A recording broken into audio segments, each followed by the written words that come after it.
Hello, everyone. This is Brother Benson, and I'm joined today with Joakim Simeu.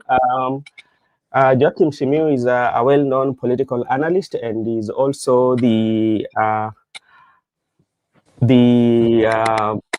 Secretary General of Safina Party. That also we are going to talk about the status of the political parties in Kenya. So, my brother, how are you doing, sir? I'm doing well. Yeah. Very well. I'm doing very well. Thank you for having me here today. Thank you so much. Umejua wewe saizi umekuwa unatafutwa kama pesa. Shughuli ni mingi ndugu yangu. Yes. Okay, asante sana. Mi nimeshukuru kwa wewe kupata nafasi ili kuja tuzungumze na wewe hapa, kwa sababu katika jukwaa la siasa zetu za Kenya kuna mengi ambao kinaendelea. Labda utatusaidia pia wewe tusikie maoni yako, na pia tujue ni jambo lipi labda tunaweza fanya, ama ni fikra gani tunaweza fanya ili tukue na nchi nzuri. Kwanza kabisa, okay, thank you so much, my brother. First of all, I want to thank you, as I said earlier, for taking your time to be here with us. I know you have a very busy schedule, but as a channel and all our crew members and team, we really, really appreciate you for taking your time to be here. And we need to have a conversation about a few things here. One of the things would be the status of the political parties. Being a young person who is in one of the political parties that are having vision of leading this country at some point or coming 2027, we want you to at least give us explanation on what are your preparation towards 2027. That is what is your take in the political space right now. We also have something that is also going on, especially with ODM, and it's like a case study for political parties of what happened. You know, we lost the Right Honorable Prime Minister Raila Odinga, but ever since we've lost him, we've seen quite a number of activities taking place in ODM. The latest one being live members are petitioning the election board of ODM that they have to look at the due process of electing their leaders, especially party leader. So that is something that is there, where they've given an ultimatum of 30 days. So that one brings us back to the political parties. How independent or how is the democracy in these political parties? Maybe your first remark. Thank you very much. From what's happening in ODM is actually an indicator of the influence the departed party leader had. Yeah. If we lost Raila Odinga and life continues as if nothing happened, then that will be bad. And so what's happening in ODM right now is actually a show and a clear showcase of the influence and the unifying factor that Raila was in his party. But now I knew that such cases will come up because to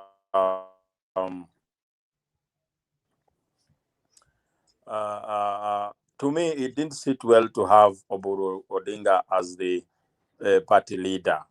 And the life members that have come to court, they are only going to court to establish what does the constitution of ODM party say in respect to assuming of office of national leaders. Yeah. And as I remember the speech made by Right Honorable Raila Odinga in Kakamega, he said that there will be an NDC in Mombasa during the ODM at 20 celebrations. And when it was happening in his absence, the person that stuck to that script is his daughter, Winnie, who said that we need a national delegates convention to actually elect national leaders. But it seems Oburu is reading from a different script. He wants waongee kinyumbani. I don't know if the constitution of ODM supports kuongea kinyumbani. I don't know. But again, you need to understand why the regime of the day is comfortable with Oburu being party leader. But Oburu has no history of defiance in his life. Oburu is not a pusher. He is a conformist. Yeah. Oburu likes stability and status quo. So he will not be a problem leading ODM. When you get a defiant person to lead ODM, it might give the ruling party UDA problems. But now you need someone you can easily manage. That's why it's very important for the regime of the day for Oburu to be the party leader of ODM. This is almost the same script as to what happened in 2003 when the late Michael Kijana Malwa died. We had energetic, vibrant leaders from Western who qualified to replace him. At that time, we had Moskari Kombo. He was very vibrant. We had Dr. Mohiza Kitui and so many other people. But the government chose Moody Awori, a quiet man who will not be a problem to their succession and the power matrix. It's the same with Oburu Odinga. He is the best bet for the regime of the day. And I actually want to believe that the person who can do everything in their power to make sure that Oburu Odinga remains the party leader of ODM is President William Ruto. And so I did not expect any other person to be supported by the regime. As for the democracy of the parties, in this case, as we speak about ODM, you know, for the first time in 20 years, ODM is found itself in very unfamiliar territories, where in case of conflict among the party members, there is no voice that is calming that can compel them to come together and work together. It is actually like a home where parents, a matriarch or a patriarch has left. And you start seeing brothers and sisters who you thought love each other fighting. Those are the things that will emanate from the ODM party. So Kenyan people should brace themselves for more sins from the ODM party. And these other people who are not willing, it's actually the battle of the titans. The young ones in the party feel like the older generation is not being fair to them. That's what we are witnessing.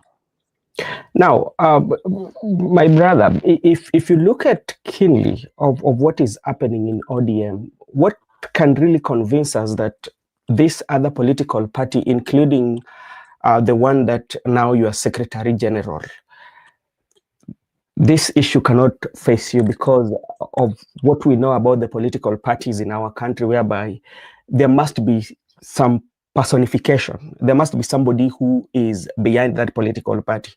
What can we learn, and what can also take us our thought away from all this political, but that something like that cannot happen? You know, the nature of political parties. Yeah. Political parties are run by people from different areas with different interests. And so what we can do in my party, for example, is to make sure that our competing interests should not inconvenience the objective of the party. Yeah. Actually, parties should define what do they stand for.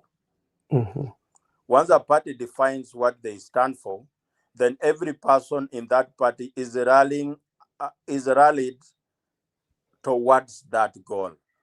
Without a clear definition of what you stand for as a party, then cases of squabbles will emerge because everyone stands for their own things.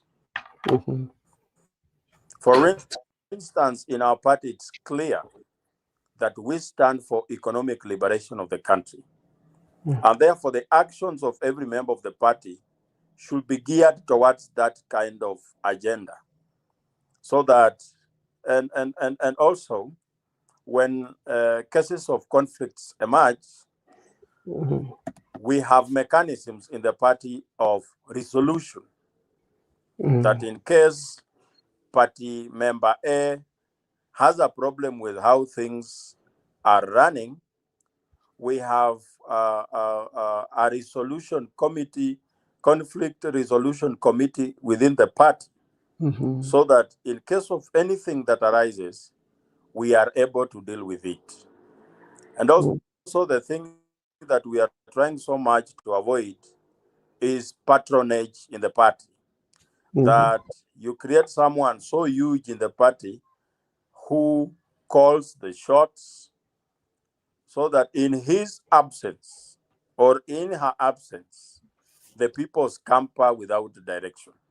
In our party, we are trying so much to be clear on first the agenda, conflict resolution mechanisms within the party, and rally around that to make sure that any eventualities can be managed. Okay, thank you so much. And just still coming back to these political parties, our political parties that we have, we know they are guided by constitution of the party, and the parties themselves also tend to say or believe in constitutionalism. But in the process whereby sometimes when there is an issue, we tend to ignore about the due process of what should be done in the event of any eventuality. Then we tend to say, okay, that's okay. How do we deal with that? And how does that one reflect on the leadership and leadership of the nation if we cannot follow the constitution of the party? And can we do the one for the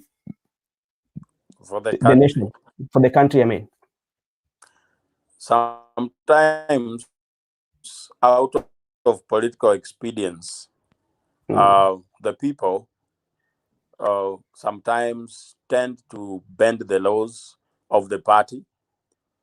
And such people can also go to an extent of bending the laws of the country.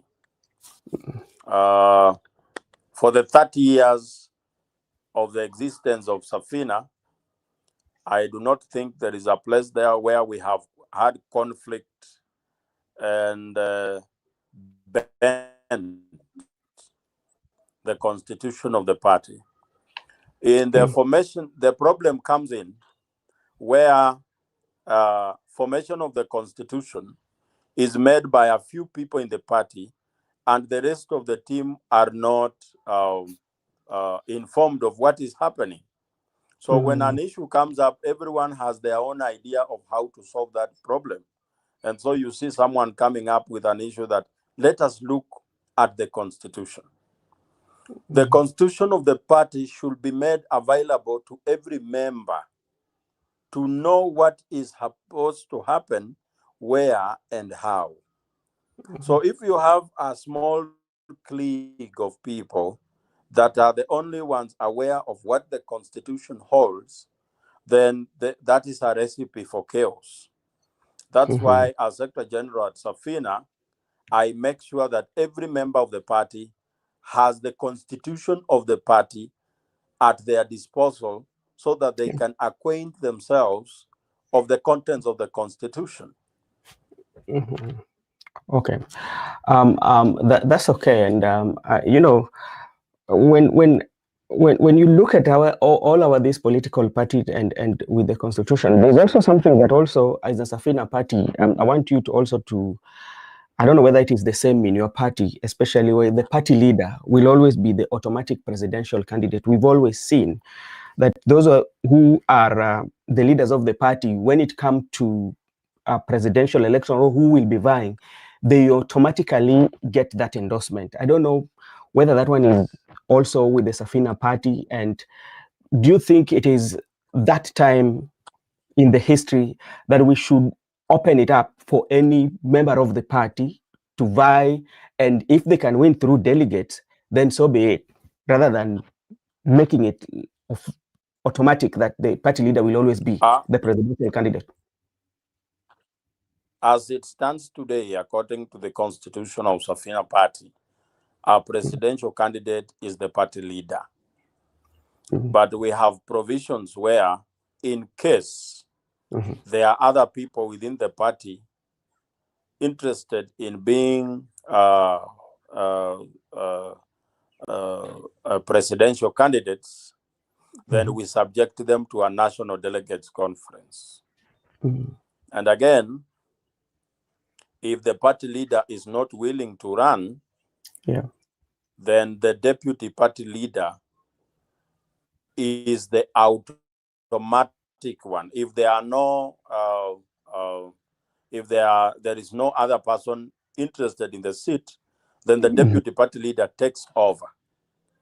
In case now the deputy party leader and the party leader are not interested, that is again, we go back to the National Delegates Conference to elect our candidate. Okay.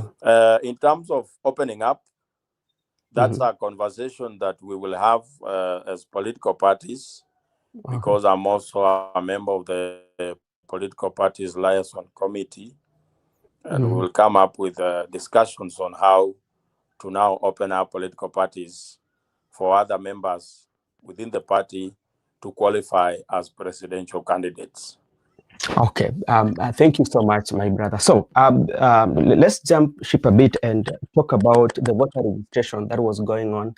And as per the information that we had a few weeks ago, if I'm not wrong, the registration turnout, especially for voters, was quite much low. We were seeing, they said it was about 90,000 then that had already voted as Safina Party.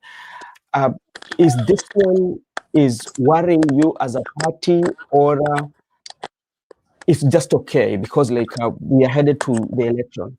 And if it's so, how have you as a party taken it as a party to find it that so many people register, those who are allied to you or those who are subscribing to your ideology? Meanwhile, at the beginning of this exercise, most of the political parties have been preoccupied by the by-elections that are coming up. Yeah. So all their resources and time is being spent on the by-elections. That's why most of the political parties have not really paid attention to the registration of voters, an exercise that is ongoing right now.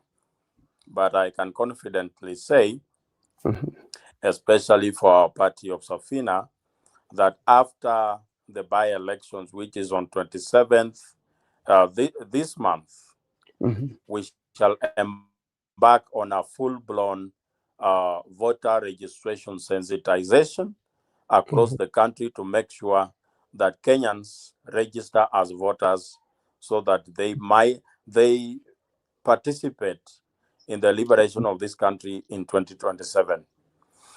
And also the behavior around how registration is being taken is typically Kenyan. Kenyans are not people who do things when they have time to spare. Kenyans are people of last minute. And I can assure you that you will see how lines will be long when they realize that days are numbered. Yes, you will see, especially the last day, the government will have no option but to extend it for another 1 or 2 days. It's typically a Kenyan behavior. But we, as a political party, we will go around the country sensitizing people to register as voters, because we believe that the new voters will have a very big say on how we are going to engage as a country after the 2027 polls. All right. Thank you so much, Simil. So if anyone on the comment section have a question, you can write it so that the SG can answer any question that you want. You can write it on the comment section so that we can give him so he can answer. He can give you a definite answer from him. So, my brother, let's come to the governance. And 2 days ago, there was the news that government websites were hacked. Later, we saw the CS for ICT said that the services were restored, and the hackers who did that, the law will follow up, and the law will be taken to them, and they will answer some questions. And if you look at the websites that were hacked, these are very, very crucial government websites. What does that one mean? How safe are we with the data for every Kenyan? You see, governments comprises of people who are very brilliant. Yeah. And when you look at the hacking of these websites, look at the timing. Mm-hmm. It has just happened when Kenyans are discussing the validity of the Cyber Crimes and Computer Misuse Act. Mm-hmm. So in my own thinking, I think the government needed something to justify that bill. Mm. And it is not difficult for a government to engineer such an act so that it gets something to do or to say and validate and come and tell us that, you see, we have organized cybercrime units that are attempting to attack our country. We therefore need a law that will take care of them. I can tell you for sure, out of the timing of what I am seeing, that hacking is a self-inflicted injury by government for validity of what they are doing. Okay, somebody is asking, do you have any presidential candidates in any of this by-election? I mean, candidates, not presidential, but candidates in this by-election. We have 3 candidates so far. We have Lawrence Ireri, Member of Parliament, a candidate in Mbeere North. Yeah. We have Dangote, who is called Lawrence Ochieng in Kariobangi North. And we have a candidate is called Kizito Okuparu in Narok Town. Yeah. Brother, will Safina sponsor presidential candidate individually in 2027 elections? That question has come up several times by so many people. People are wondering if we are going to get into an election individually as a party. There will come a time where there will be conversations around coalitions. And what we keep on saying as a party is that coalitions will be made around an agenda. That what are we for as a coalition? What are we aiming to do, or what service do we intend to provide for the Kenyan people in that coalition, be it that we get the chance to lead this country? I do not think it's appropriate for us to talk about uniting when we are not clear of what we are going to do in that unity. It has to be clear purpose. Talking about clear purpose, because on several occasions we've had the president actually talking about the opposition or united oppositions, that they do not have any agenda for this country because, first of all, they don't know anything to do with the roads. They don't know anything to do with steamer. They don't know everything to do with water and all that. Like the opposition, all of you combined, you do not have any agenda for this country. First of all, the president's job is not to check whether the opposition has an agenda or not. His job as the president is to deliver the agenda he had for the people and not to be the prefect of the opposition. Secondly, the agenda of other parties in the opposition, I will not speak about it, but I'll speak about the agenda of Safina Party. We have on uncountable times spoke about the fifth agenda. The fifth agenda is a 5-pillar agenda. Yeah. The first agenda, the first pillar is we will not pay the illegal national debt. The second pillar is that Safina government will provide free primary and secondary education.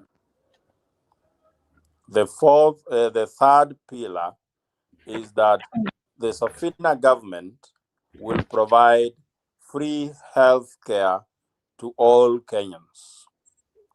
The fourth pillar is that the Safina government will not borrow money in the local market of the country.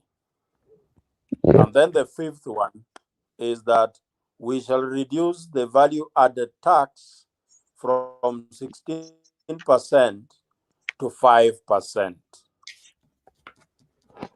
Okay. Let me just ask you: when you reduce value-added tax from 16% to 5%, how then? Where are you going to get other revenue to run the government? We have already done calculation as a party that the government raises approximately 400 billion out of value-added tax. Yeah. When we reduce the value-added tax from 16% to 5%, the revenue will drop to 100 billion. Yeah. But the effect of the reduction of the VAT on the economy will be so big. You know, as we speak right now, 52% of fuel price is taxes, 16% being VAT. So when you reduce VAT from 16% to 5%, the effect on it alone, on the price of fuel, will be phenomenal. And on electricity, remember that production and transportation is factored by energy. So when you reduce the cost of energy, the cost of production automatically comes down. And there will be enterprises coming up for that. And you see, when you reduce such taxes, even the returns from the businesses will be higher. Deductions from salaries will be lower. So we shall have casted a bigger net. We will have put so many people within the tax bracket. Yeah. And in an estimated period of 7 months, we will come back to collecting 400 billion with 5%. So when we continue like that, in 2 years, we shall be able to collect even double of that. So it will come down the first 3 months, but it will grow as time goes. Okay, maybe just you can answer this. Then there's a question that I need to ask you, especially on production. At Brother Ben, if Safina wins and forms government, will they continue with the housing projects, or if not, will they do with already what will they do with the already completed one? You see, you need to know how housing is being carried out. Yep. That the government is using public resources to build house on public land, and they are coming back to sell the houses to the public at an at a rate that is almost same as the prevailing market rates. Yeah. So as Safina government, what we will do to the affordable housing that are already complete is that we shall have, we will provide those houses to the vulnerable people, to the civil servants, and because we shall provide favorable conditions for people to develop themselves, I do not think people we will continue with building affordable houses, because we want to put money in the pockets of the people so that you decide for yourself where you want to stay and what kind of house you want to build. Okay. It is not the business of government to build houses for their people, but to empower their people to build houses for themselves. Okay. Now, maybe because this has come, and also you can also help us in case, on top of what he has asked, just in case if you win, because there are people who are being deducted going towards the house levy. At the same time, they might be having that purchasing power to buy the house. So if you look at it, they've done like double payment. In case somebody goes to court and the court maybe says that you have to compensate everybody back what they've been contributing, will you be in a position to, or maybe that one is something will happen when you are there? With Safina government in place, compensation of the people who have been deducted their housing levy will have no problem. We will compensate them. We will, if that is the ruling of the court when we are in power. Yeah, because the reason why I'm asking you this, Bwana SG, is because sometimes it doesn't make sense, and it doesn't make sense in this way. You are being deducted money to go towards housing, so that deduction alone qualifies you to get that money in the way I'm thinking, because it's your money. Yeah, it qualifies you to get that house. It qualifies you. You are now the original owner because you're contributing towards that money. Then again, what comes that now, the same time you who is contributing, you can still buy that house, which you're contributing at a market value. So which means in accounts, the way I understand, you are doing double payment for the same property. So which means if the house, maybe you've contributed 1.5 million and you're buying it again at 1.5, so which means in the essence, you buy that house, you've bought it at 3 million, one house. Yes. So that's why I was asking you, in the event it happens, how are you going to deal with those questions? The money contributed by Kenyans towards that house, if as Joakim, I have contributed to a total amount of 200,000, and the government has said that those people needs to be compensated, Safina government will compensate them. Okay. You talk something about, okay, go ahead. Go ahead. No. You can just go ahead.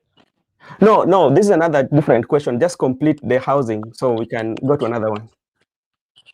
A Kenyan could be wondering out there, where is the Safina government going to raise money from to compensate all these people for the money that they have been contributing. I want to tell the Kenyan people that by our refusal to pay illegal debt, in every financial year, we will be saving to a total of 2 trillion shillings. Yeah. Because it's almost that amount of money that we are using every financial year to pay for debts that are illegal. So if a government has saved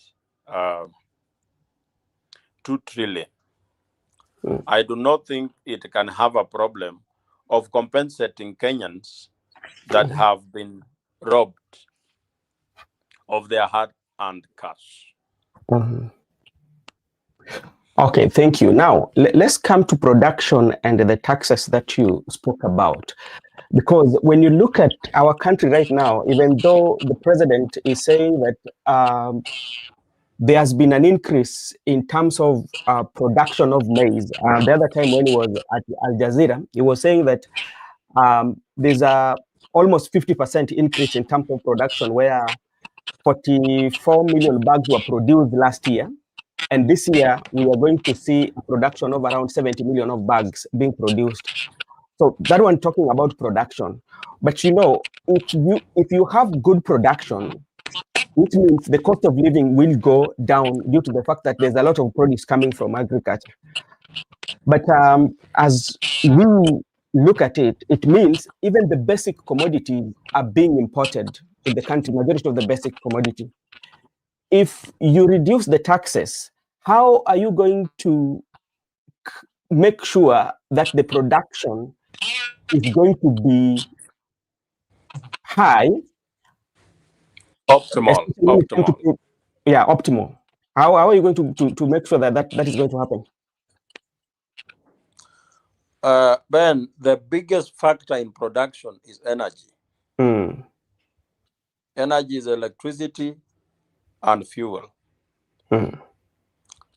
When you reduce the value-added tax, VAT, even farm produce prices will come down. The cost of transportation will come down. If you do irrigation by the cost of irrigation, if you use an electric pump to do irrigation in your farm, if you use a generator to do irrigation, the price of fuel on the generator and the price of electricity will come down. And therefore, it has a knockoff effect at the end of the day that the cost of production reduces. Okay. When cost of production reduces, farmers make profit. When farmers make big profit, it means that even after spending on their basic needs, they will still have something we call disposable income in their pockets. And when people have disposable income in their pockets, they spend around the country, which spurs the economic growth. Because the person selling a jacket by the roadside will get a customer. The one selling tea in her restaurant will get a customer, because people have disposable income in their pockets. Right now, the cost of production is so high. Transportation alone is very high because fuel consumption is also high and the prices are high. Preservation of the farm produce. How do you purchase them? It is very high. But the reduction of taxes will have a trickle-down effect on every cost of everything down to the last consumer. So, but do you have maybe any plans whereby you can create what we call the tax break, especially for investors who are coming, so that we avoid this issue of bureaucracy? You know, like you find investors have come in the country, but the taxes that they want to pay the government is quite much high, in a way that for them to start realizing or payback period on their investment would take long. Especially you. What about how are you going to deal with the investors in terms of taxes? You see, what is scaring investors from coming into the country is that before they even start paying taxes, there is a lot they spend on within the corridors, the conmanship, the brokerage, that before you even set up any industry in this country, you have to see Minister so-and-so, you have to talk to the PA of the president, and ultimately you have to meet the president himself so that he give you a go ahead. So you find that if you meet Minister so and so, he asks for something small. You go meet the PA of the president. He asks for something small. Then ultimately you meet the president. You also need to grease his hands. So before you even start building that industry, you have spent half of the money you needed to build it. So that has been our biggest problem. But with the Safina government, that will be done away with. It will be on a competitive bidding process.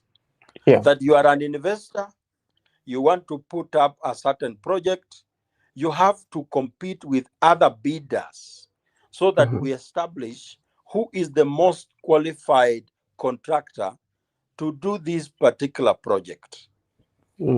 Before we even talk about tax breaks and all that.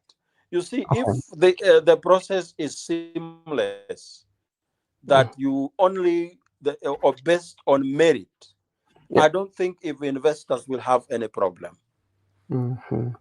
Okay, you talked about pillars. One of your pillars is about health, especially when you're talking about accessible, affordable healthcare in the country, whereby the share that we have right now, it seems to be having some glitches and some questions that people are asking. If you look at the entire health sector, it is quite much complicated than what we think, because it is not only by going to the hospital, it also includes provision of medication, which sometimes majority of Kenyans do not get medication that they want within those facilities, because we have people who have been in the hospital. We will be told, pay such a money, this is going to be, we are going to get this medication from outside the hospital. So with all the challenges in the health sector, you as a party, because you have a pillar working on that, maybe in an overview, what are some of the measures that you can put in place so that Kenyans can afford accessible, affordable healthcare, and also medication that they require, and the welfare of the doctors too? Those are three pillars. How are you going to deal with it? You see, Ben, in our calculation of how much health care needs per year in this country, it is estimated to be around 215 billion in 1 year. That is enough to bring in equipments. It's enough to buy drugs, and it's enough to provide even the most complex treatments that any Kenyan patient will need. When we say that we are going to provide free health care, it means that SHA and SHIF will have a natural death immediately Safina government comes into place. That what you will need as a Kenyan to be treated is to show up at the hospital with an ID card alone. And you will even get a surgery and go home for free and come back for medication, and it will be provided free of charge. The only thing that is making this difficult is that every project that is being made by the current government, but if there is good intent and political goodwill to provide these social protection programs, it can be done. And all the things that you have listed,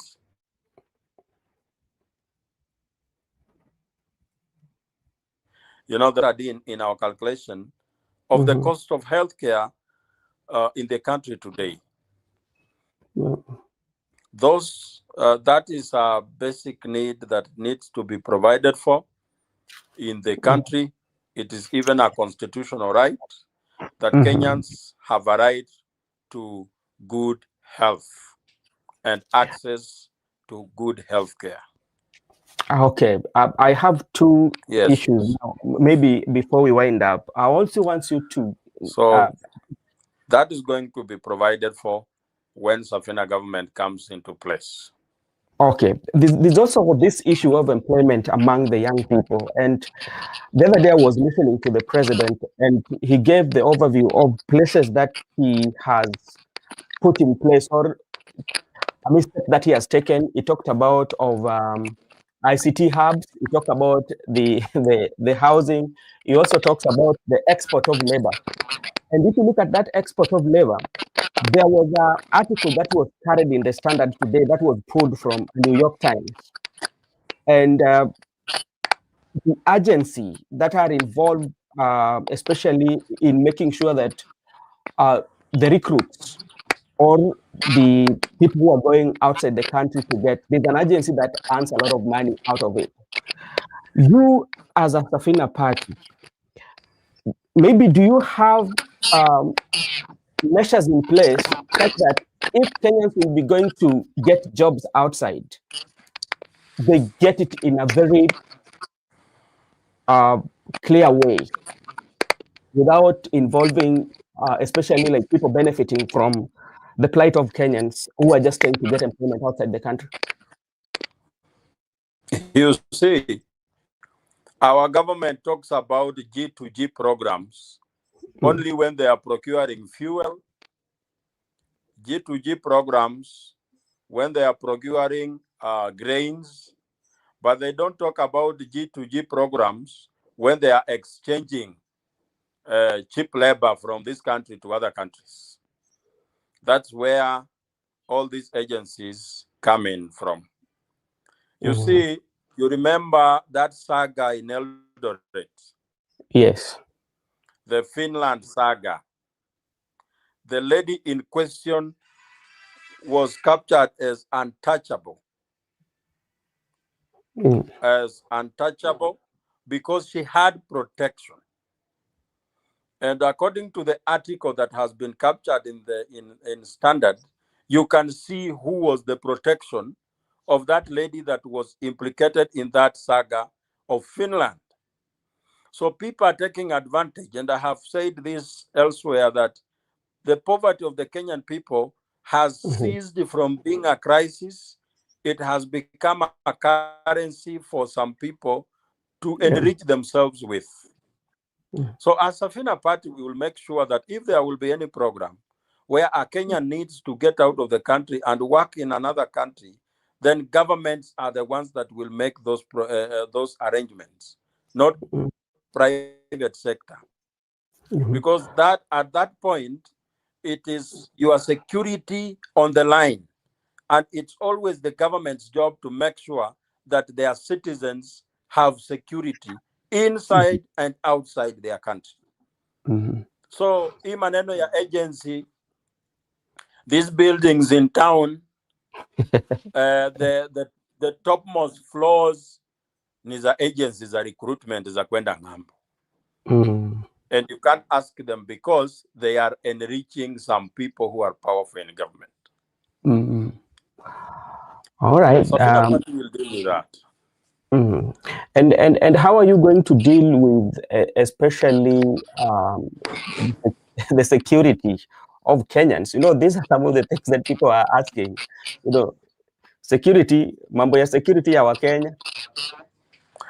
So, ndio tumesema one of the agendas of Safina party is to make sure that the OCPDs are replaced by sheriffs. That a sheriff is going to be elected by the people within that region. And a sheriff should not necessarily be a trained police. It can only be a civilian. So that when there is a security issue in any area, the sheriff in that area is answerable to the people to make sure that they provide all the answers and they solve the problem of insecurity within the country. Yeah. Right now we have rogue police because they have been put in there by their uncles in the big offices, and that's why we have a problem of security within this country. Okay, there's one question for him. Joakim, why should we go abroad to build people's country who is going to be left behind to build Kenya? Huyu brother anaitwa Good Year 222. If you've been very keen, brother Good Year, you know that I am vehemently against Kenyans going abroad to build other people's countries. We are talking about putting measures in place where Kenyans can work and thrive here in their own country, except very rare instances where out of very high skill, you are needed to go outside there to provide services because of your expertise. But as a Fina government, we are going to make Kenya a country where Kenyans are proud to be and they are proud to work here.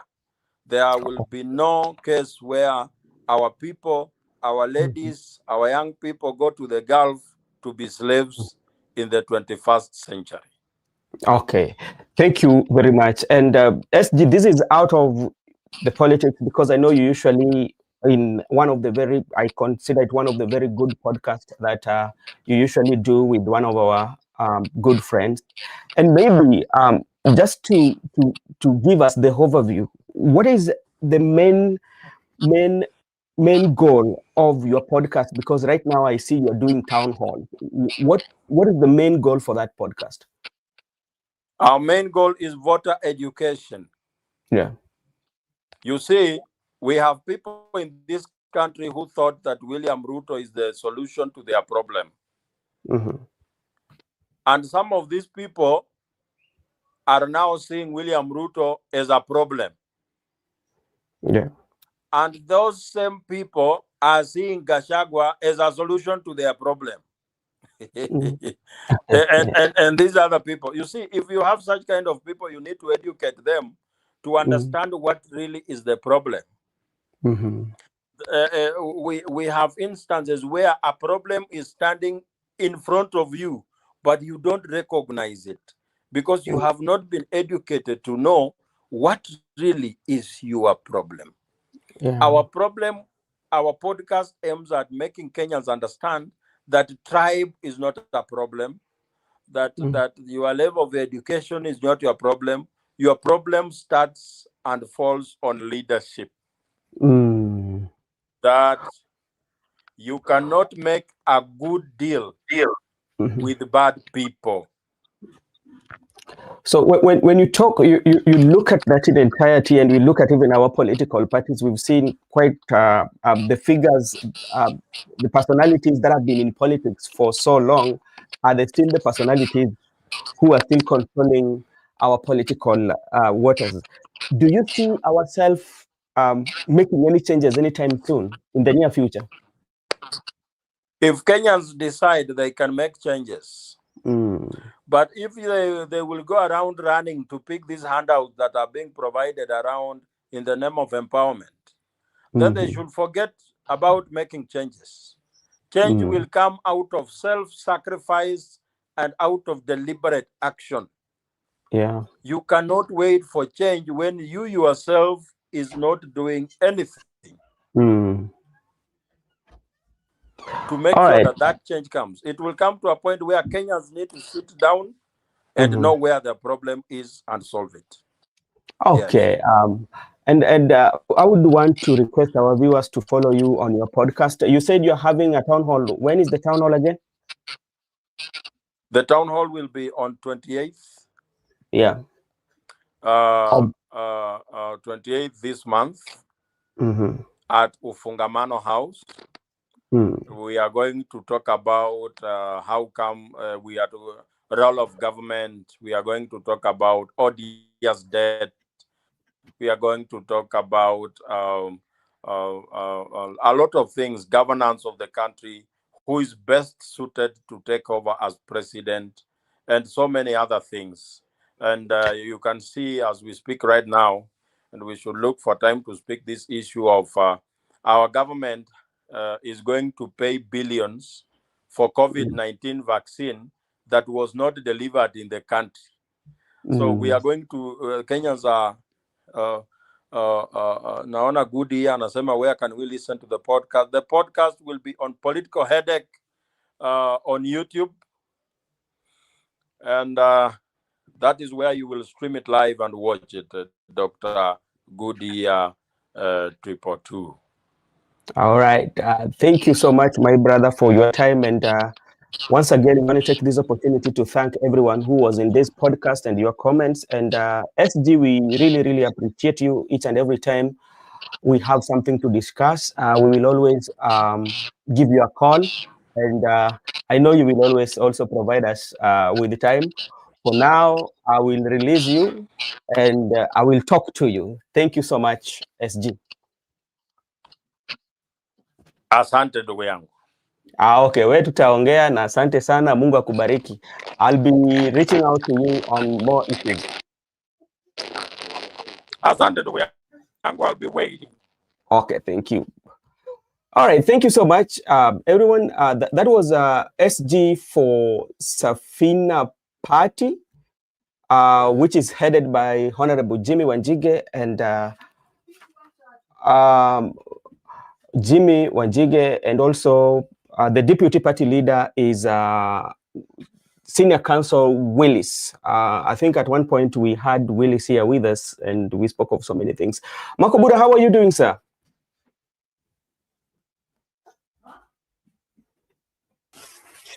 Okay, good evening. I'm doing good. Yeah. Yeah, I've been following the conversation. Yeah. Where a good friend, can call him a comrade. Yeah. He's been here with us, giving us a view of what they are planning for the people of Kenya, which is their view anyway. Yeah. Another thing, also you can get into contact with them. So you can be a panelist in the town hall. You know that. And you can go and represent the youths in the town hall meeting, especially not even the one that is going to happen at Fungamano, but you can also join. They usually have quite a number of activities going on, so you can always join them. Yeah, if I get time, I will always find time, and mi mwenyewe niko na a lot of questions that nikipata nafasi naweza tamani wanijibu as a Kenyan youth who is part of the growth of the running of the Republic of Kenya. If I get time, of course, I'll I'll go and listen or maybe ask questions as a way of participating on matters of national importance.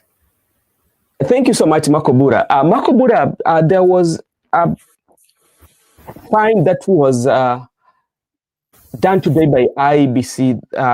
IBC did find two aspirants, that is Boyd Were and Philip Aroko or Kasipul Kabondo, of 1 million that they should pay within a period of 48 hours. And this one is as a result of what happened. They had some violence and some two people lost their lives. And it's coming like there being this 1 million. But this is something that has always been happening. Do you think it was the right move for the IBC to charge them that 1 million? May still okay. First, we've always witnessed quite a number of things happening in the Republic of Kenya where lives of the people of Kenya have been lost, and more of the people who have lost their lives are young people, and this is a pain. Remember, every economy, every country that is developing, they do what we call depend on the young population.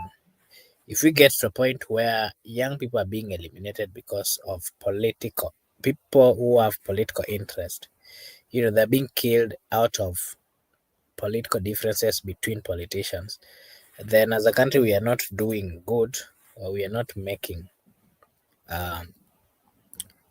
are not walking the right direction.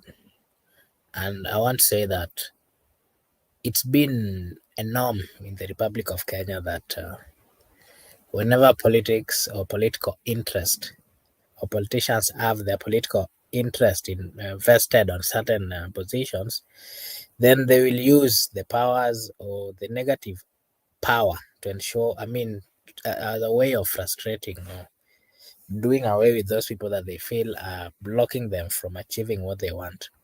And to me, this is a wrong way of dealing with things. It's a wrong way of doing things, because look, if you are a politician or a leader looking for political position, that political position cannot be equated to a life of a Kenyan, or whether coming from rich or poor or whichever background. Life has to be respected, life has to be protected, and part of the responsibilities of these particular leaders are number one thing is, of course, protecting lives. And even if you read the Constitution, the one promulgated in 2010, it clarifies and talks about how life is one of the most important thing that should be guarded and defended by all means. Whenever we have politicians or political leaders, not respecting lives, so out of their activities, people are losing their lives, then we have, if truly we were following the Constitution, they would have been barred from running for that particular seat, because lives have been lost. Those are Kenyans who did not have, anything that is, they were not threat, or they were not doing anything negative that would warrant their death. And the move by the IEBC, not a bad one, but to me, I can say that they are taking it casually. IEBC has always acted or behaved like a toothless dog, because the powers that they've been given by the constitutions are not being implemented. They are not coming out to show that they respect the Constitution of the Republic of Kenya and that they follow strictly the guidelines that have been placed or put in order by the IEBC. I feel that they've not done much in matters of reducing violence, especially whenever elections are being held. They've not done much as a way of making the political class accountable for whatever is happening in their political environments. And if they come up and stand fast with the Constitution, then at some point the people of Kenya would know that we have an IEBC that is implementing and that is strictly following the laws of the land. All right, thank you so much. I'm waiting for Mr. Joseph and Miguda so that they can also give us their view, especially Joseph. I saw him talking about Mbeere North and what is happening. Kasipul Kabondo, today we saw the party leader of ODM, that is Oburu Odinga, went for campaign, and all the brigades were there. We also saw intensive campaign again, still in Mbeere North, for both parties. Okay, sorry about that. So, Makobura, what do you say about Kasipul Kabondo?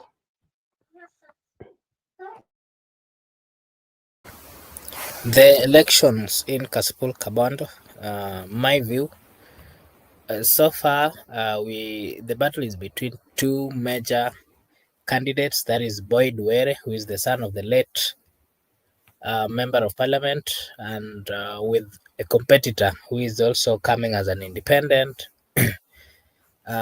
candidate by the name Philip Aroko. And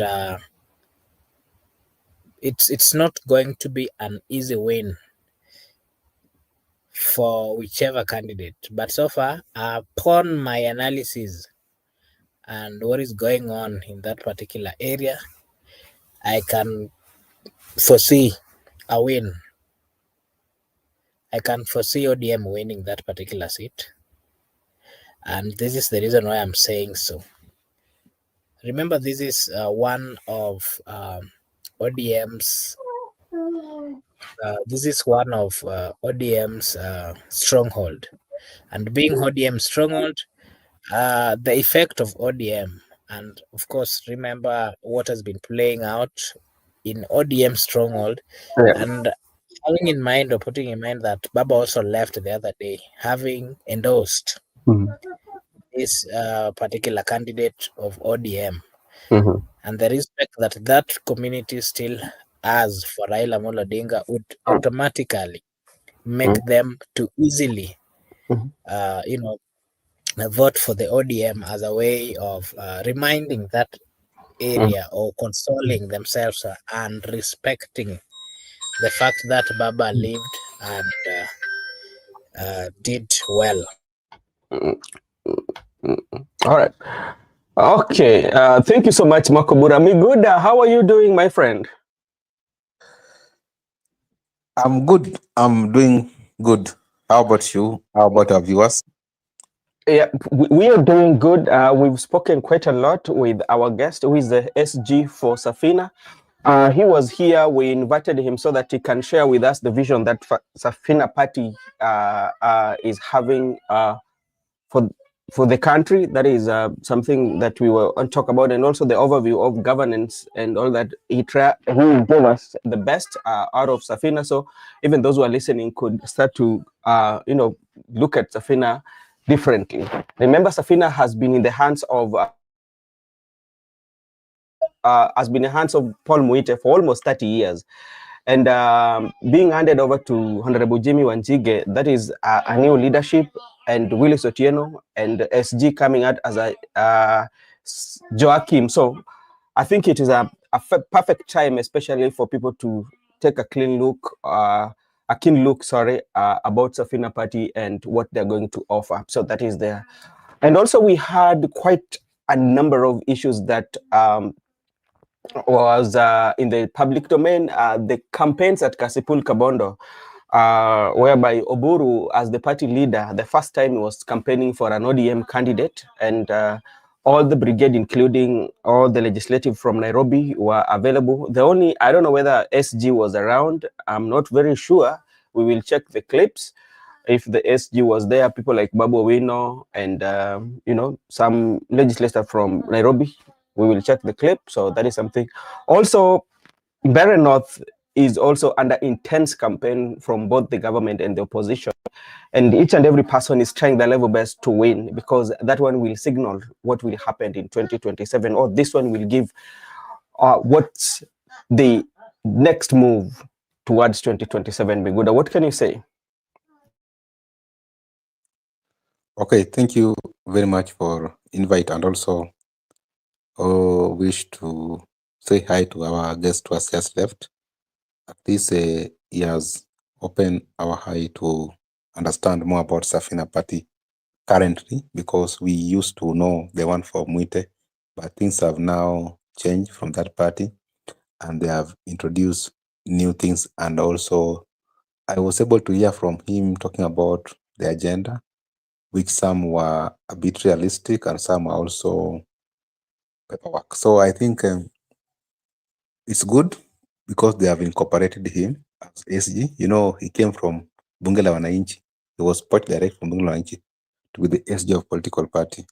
That shows that there is inclusivity whereby people are given opportunity.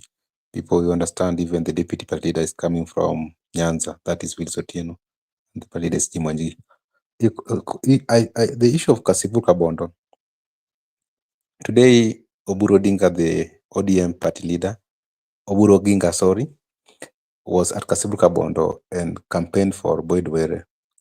Boyd Were is still not that strong in terms of the speech or in terms of communicating to the audience.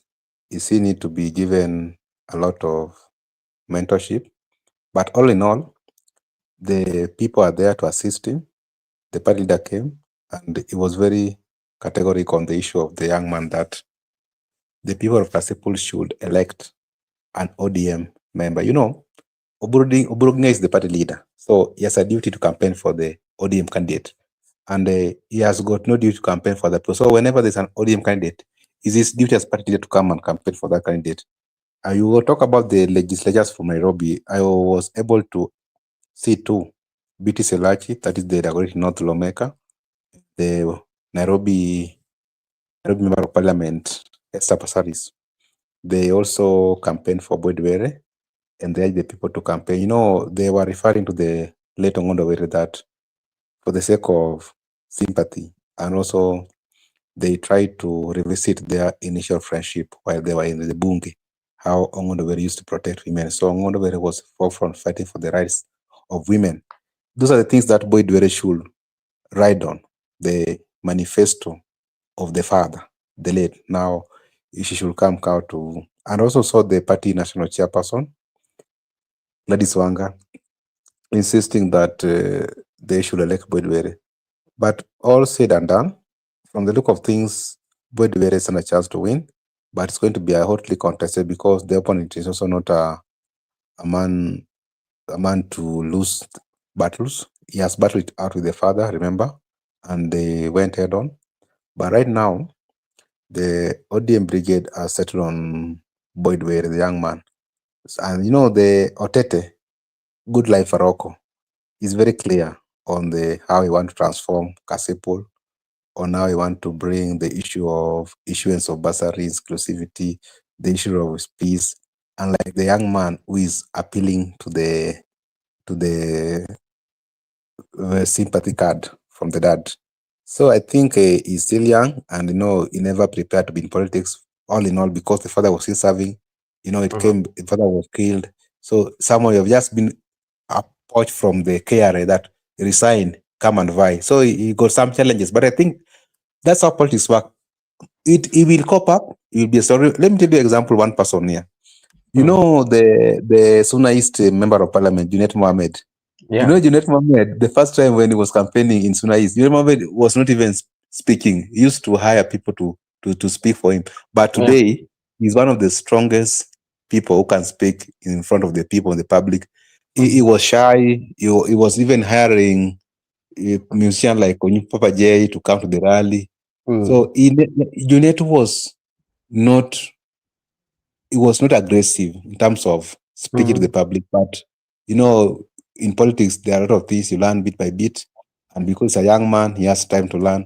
He will be good. He will be coached very well. He will legislate. He will also speak to the public. And now next time he need to fight for himself. He doesn't need to come bring the whole brigade. Next time people will be busy in their constituency campaigning, so nobody will come to rescue him. So he need to be strong enough to face his opponents in the 2027 election, because he will be left alone with the constituents to fight for that battle. So I think my prediction is still on. I am predicting that Were will be the next Kasipul lawmaker. We just pray for the young man, because you know, he's a young man. It's not good for me to oppose my fellow young man, because we need more young people in parliament. And when he goes to parliament, he should always advocate for the rights of the youths and also opportunity for the young people. Those are the things that should be put first agenda. And also, he should also consider women, because women sometimes they lack capacity in the house for people to represent them. The issue of Berenop, Brother Benson, I can just say, Berenop, I've been following for the last 3 days. It's hotly contested, whereby the battle line has been drawn, the die has been cast, and Kindiki is also.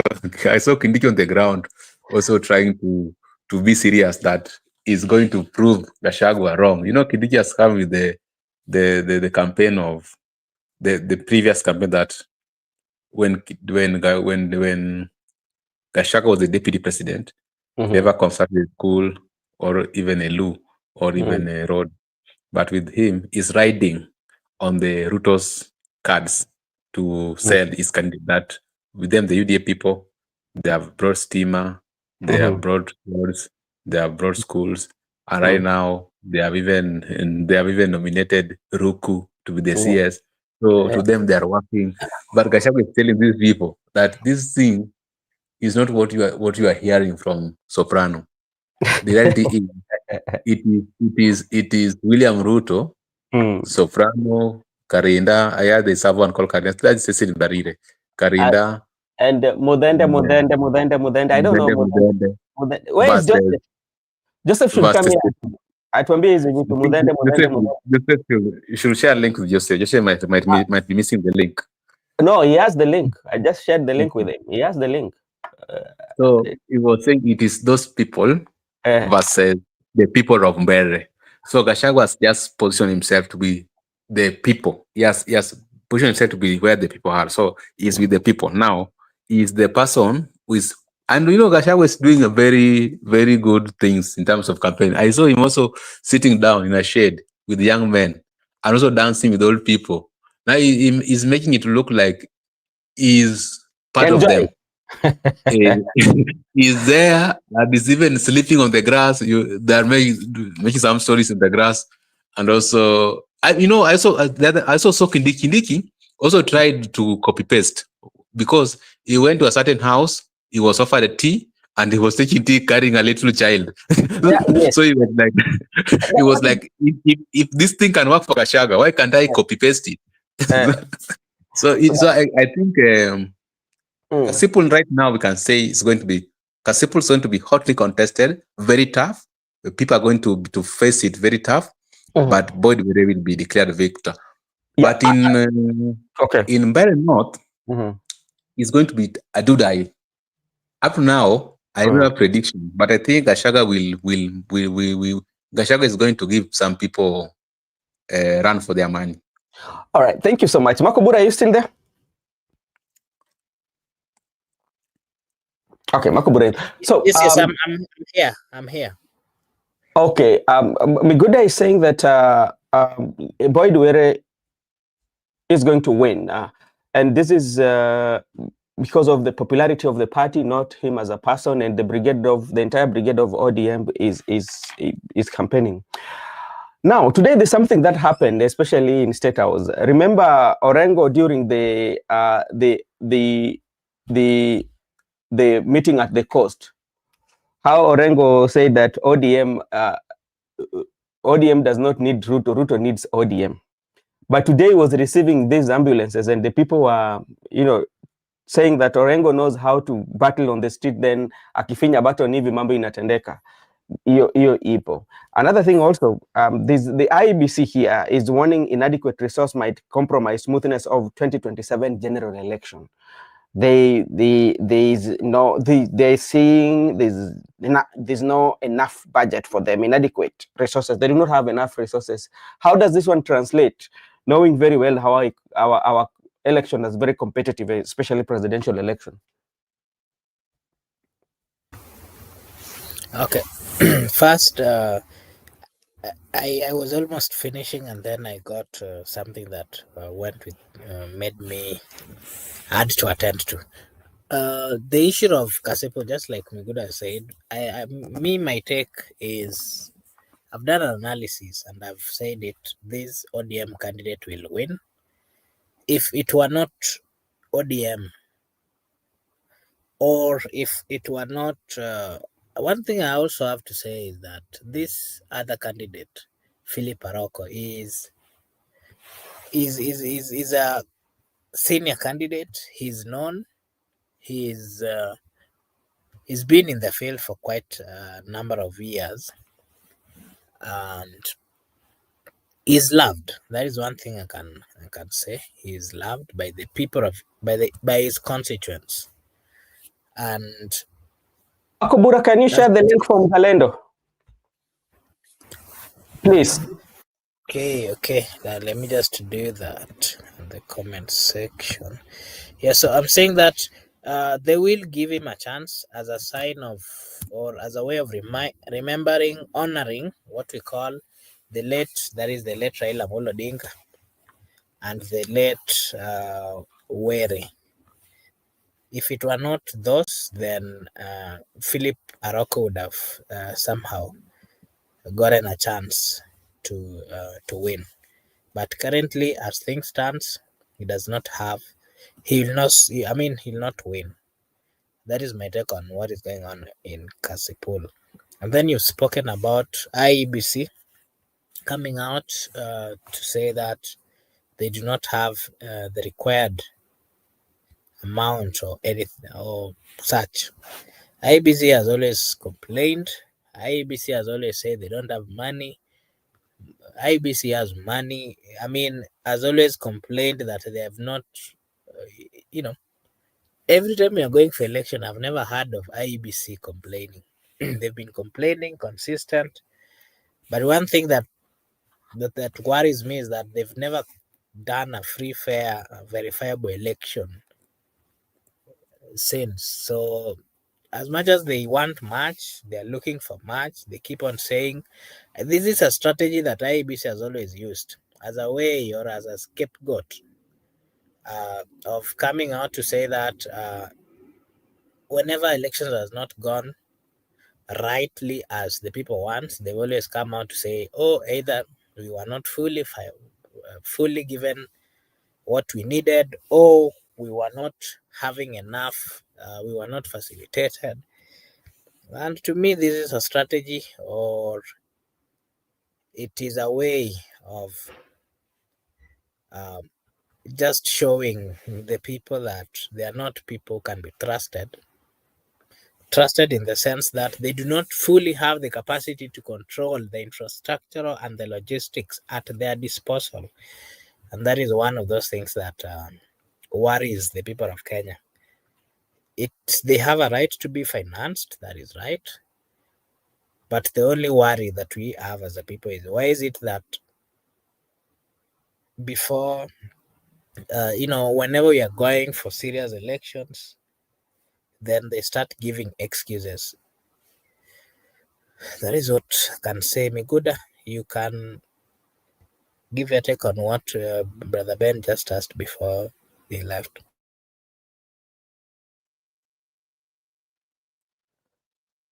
IBC currently they are requesting that they are having inadequate resources to conduct the forthcoming election. They are raising it a bit late because when it was constituted, they had a proper time to analyze and understand actually what they are lacking. But IBC also has its own budget. It's being budgeted, the entire electoral process, whatever they want. And they usually bring to the people their budget, or to the government what they need, what kind of machines they need, the printings, so on and so forth. Now, they have always been funded fully, and even in terms of procurement or procuring the electronic gadgets like the KIM system, they have always been adequate when the times of election comes in number, and even in terms of their staffs, in terms of being payment. So I don't know why they should worry, because it is a critical part of the democratic process of a nation, is integral to form the governance structure. So they will be funded even if they say they have inadequate. If they can't move without those resources, then we are at a stake. So I think they will be funded. And just issue of why do we fund them and the Kenyan people don't have faith in IBC? They should persuade us that by funding them with our taxpayers' money, they are going to give Kenyans verifiable, credible, transparent results that is satisfactory to the electorates. But this is never whereby people are dissatisfied, even with the constitution of that commission. People are dissatisfied with the process and also with the procurement. So as a Kenyan people, as a Kenyan concerned citizens, we understand that there's no way they will be inadequately funded. They will be adequately funded because it is the integral part of the democracy of this country. And to that extent, We just need surety as Kenyan people. Let them not mess us that after we have done all the demands they have placed to us, then they are going to do for us what we call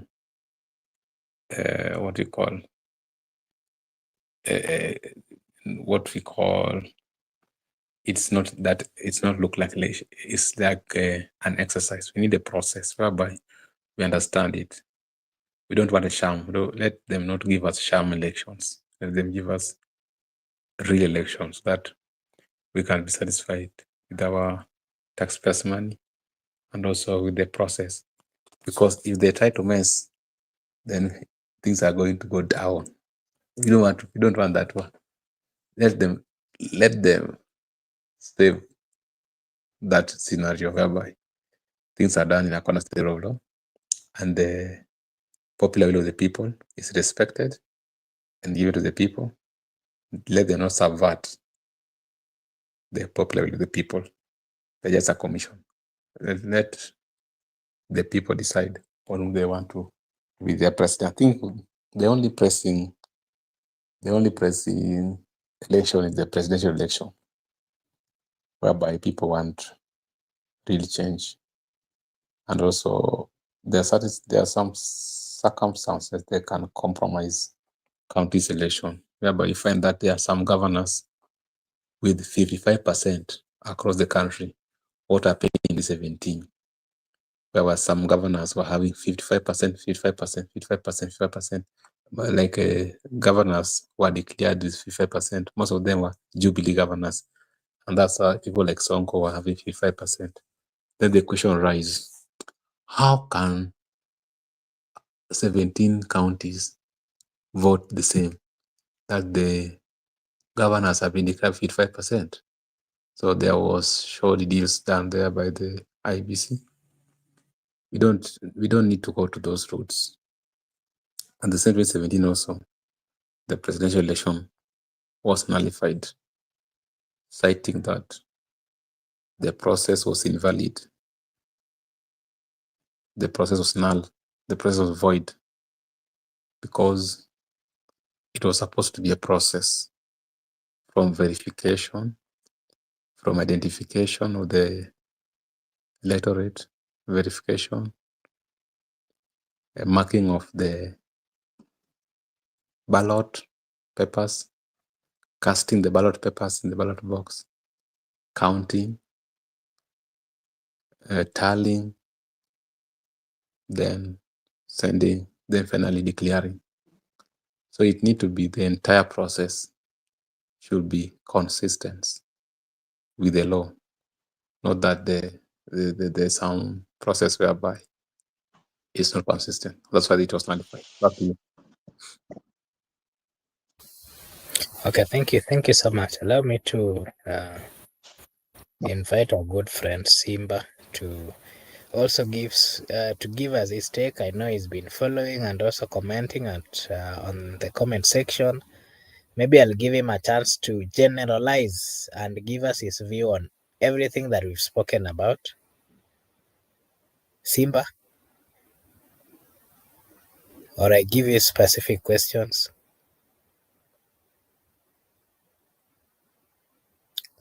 Simba, are you there?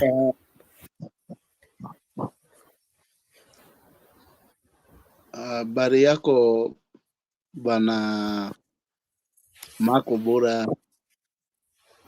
unanipata? Nakusikiza vizuri. Karibu sana, utupee maoni yako. Unanipata? Yes, we can hear you. Proceed.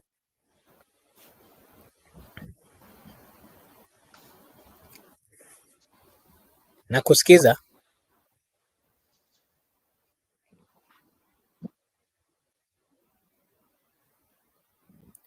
Okay, I don't know why is not tupatani.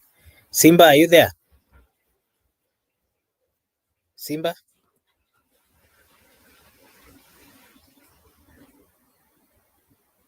Okay. Miguda, I think I'll come back to you.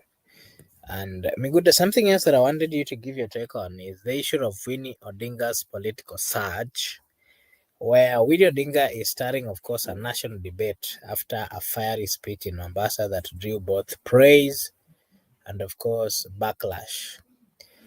She's challenging the legitimacy of Dr. Oburu Oginga's swearing in as an ODM party leader. Of course, this is fueling speculations about a generational shift within the party. And remember, we've witnessed her assertiveness is reshaping ODM's internal dynamics and possibly positioning her as a potential future leader. And that is part of what I wanted to ask you to just, you can give us your take on this particular issue. And then, not forgetting, you can also give us your take on the ODM succession, maybe a general view of what ODM is facing. We are seeing them facing an internal structures as members petition for urgent reforms and questions Oburu's leadership. Mr. Miguda, we are also seeing Ida Odinga is reportedly playing a behind the scene role in reshaping ODM succession, adding another layer, of course, of intrigue. Miguda, I think Miguda has dropped, and I'll just want to just give a general view on what I think is back. Miguda, are you there? Miguda? I think he's having a problem with his internet. And I would want to give my view on what Winnie Odinga is. Miguda, can you hear me? Yeah, I can hear you. Did you get my question? I never got your question. I was dropped. Okay, I'm saying that Winnie Odinga's political surge. Winnie Odinga is starting a national debate after a fiery speech in Mombasa that drew both praise and backlash. And she's challenging the legitimacy of Dr. Oburu Oginga swearing in as the ODM party leader. Of course, this is fueling speculation about a generational shift within the party. Her assertiveness is reshaping ODM's internal dynamics and positioning her as a potential future leader. And that is what I'm asking you. That what is your view on Winnie Odinga's speech? And again, something else that you can give us your view on is the ODM succession crisis, one that we've always seen each and every day, people coming out giving their version and what they think.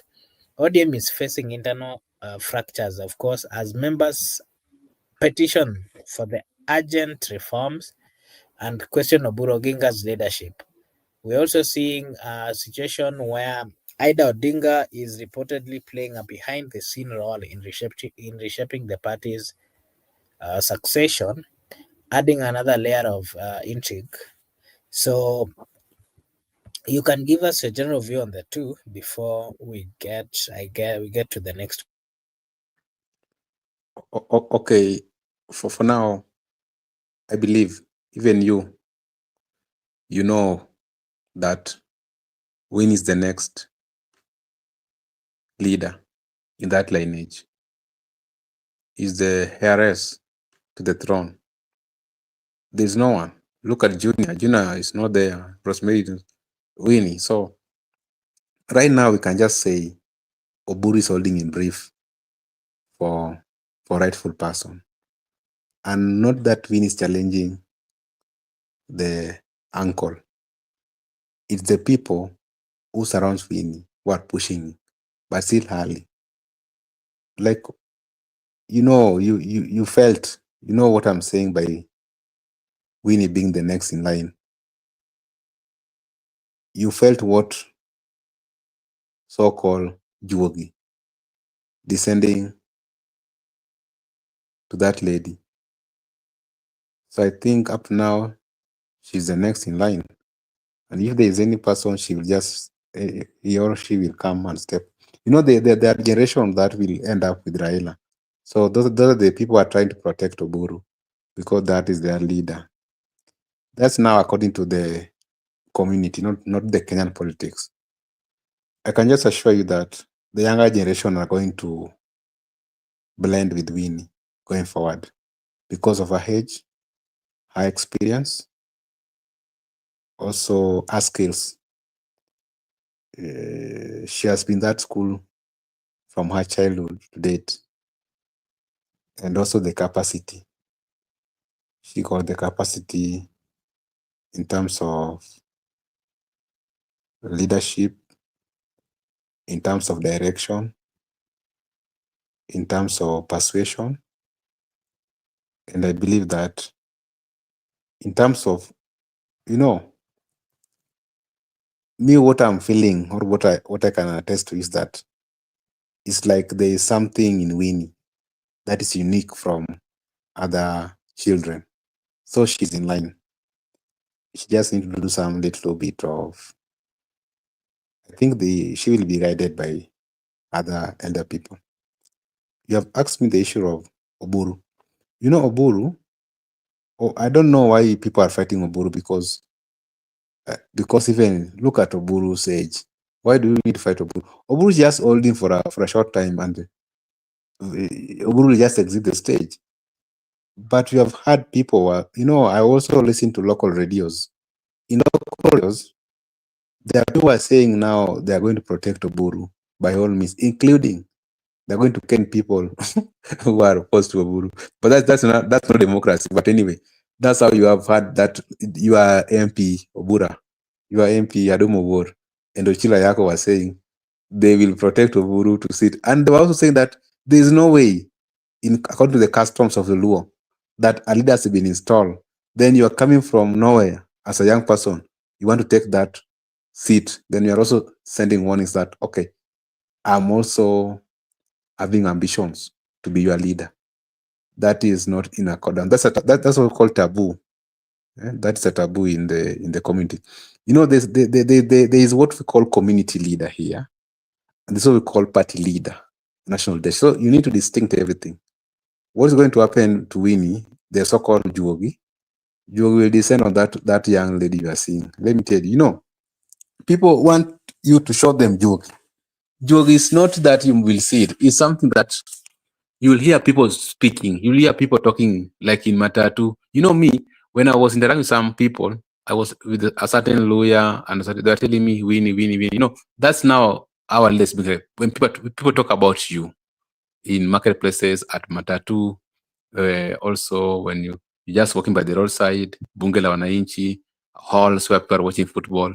So when people talk about you, then you just get that power.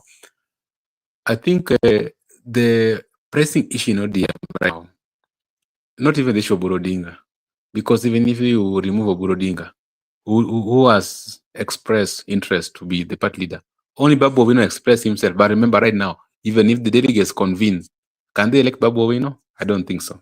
So I think right now, the people can just challenge the process whereby they ought to have allowed the NDC to confirm the party leader.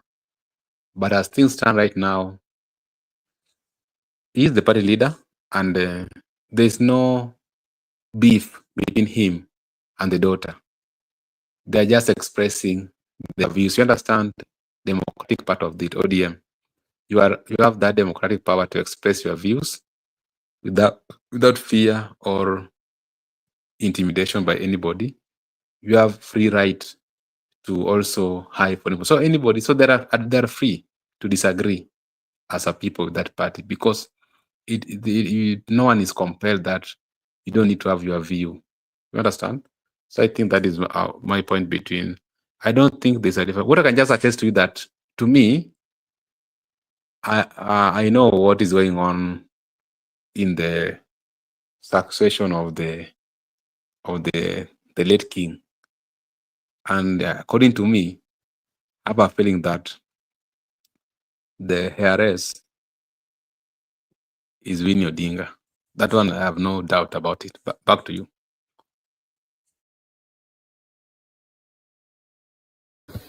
Okay, thank you so much. I can see allow me to welcome a good friend, Eric Kayaga. Habari ya masiku, welcome, karibu sana. Na nawe pia unaweza tupea maoni yako. You can give us your take on what you think about Winnie Odinga's political surge, where Winnie Odinga is starting a national debate after a fiery speech in Mombasa that drew both praise and backlash. And she's challenging the legitimacy of Dr. Oburu Oginga's swearing in as the ODM party leader, fueling speculation about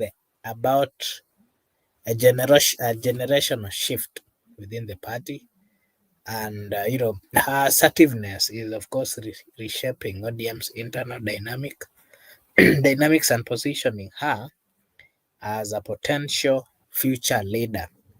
Eric, as an ODM member and as somebody who understands how ODM operates, you can give us your take on that. And again, not forgetting the ODM succession crisis, where ODM is facing internal fractures as members petition for urgent reforms and question Oburu Oginga's leadership. On the other hand, we're also seeing Ida Odinga is reportedly playing a behind-the-scene role in reshaping party's political succession, adding another layer of,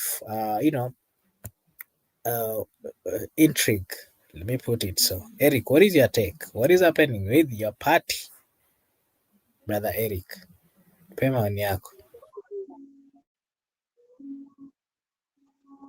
Okay, you can get me clearly, or I have. Yes, you can hear you. Hear me? Proceed. Yeah, proceed. Oh, okay, thank you. Okay, thank you. Let me give my hot side.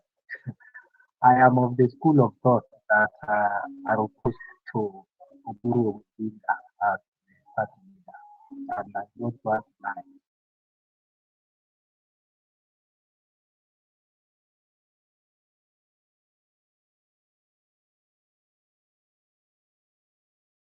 Ayaga, check your mic.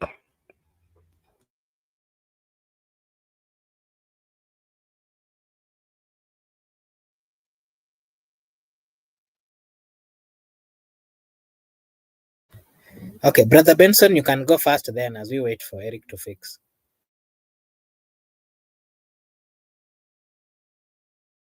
Right.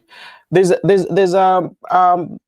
so many opinions that have been shared, and especially concerning about what Ruth spoke about. I mean, not Ruth, but Winnie spoke about in Mombasa. And there are people who look at it in different angle. There are those who feel like the agreement between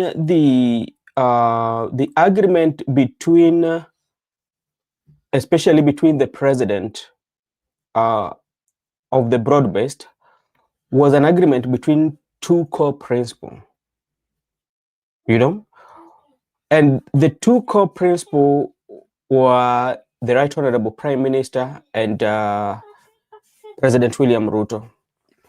But right now, as we speak, one of the core principles is not around. So it means if it happens, it needs a review. Yeah, because this was an agreement between the two, and one of them is missing. So people have that kind of thought. And people tend to think, or those who argue tend to argue, they tend to argue and say that that is something that is worth looking at, not that they are opposing, and that's why they were saying Winnie was raising the legitimacy that is only Raila who knew what was managed. I mean, like the relationship, he knew how to manage it. Then the rest of the people the leaders that are right now, who are being even given the mandate right now, the new leaders, they still don't understand. Because remember, when this 10-point agenda was coming out, something that you usually don't know, that before they are brought into the public, somebody have discussed them somewhere, then they brought. them, you know.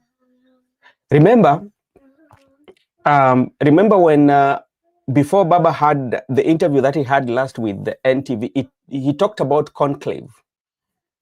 And when the resolution were being read, remember that conclave also appeared in that resolution. So that's why people feel like, okay, we should go, or they should go and review the agreement, you know. So that brings that friction, because people believe that one of the guarantor was the Right Honorable Prime Minister Raila Odinga. So that one could be one of the reasons why people are saying that, okay, let's go and review it, and the leadership. Another thing is now coming about the process, the due process. I heard Miguda talking about when the elder is installed, then you cannot install the elder. There are two things that Miguda now you have to understand. There's a party that is formed under constitutionality or constitutionalism that believes on the due process, yeah, and open that place for democracy to thrive.